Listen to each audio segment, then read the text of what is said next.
Hazrat Aisha, the daughter of Saad, has reported from his father Hazrat Saad bin Abi Waqas radiyallahu anhu, I got seriously ill in Makkah Mukarramah.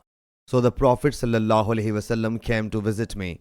I thereupon submitted, O Allah's Apostle sallallahu alaihi wasallam, I am leaving legacy as well as only one daughter.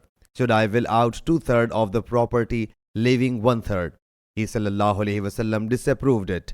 I submitted, should I will out half of it, leaving other half? He sallallahu alaihi wasallam disapproved.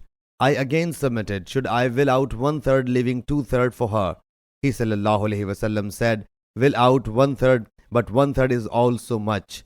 He sallallahu alaihi wasallam thereafter put his hand on my forehead and then rubbed my face and belly with his hand and thereafter made supplication, O Allah Jalla Jalaluhu, restore him his health and let his immigration get completed. Hazrat Saad radiyallahu anhu says, since then whenever I think of myself, I feel the coolness of his hand in my liver.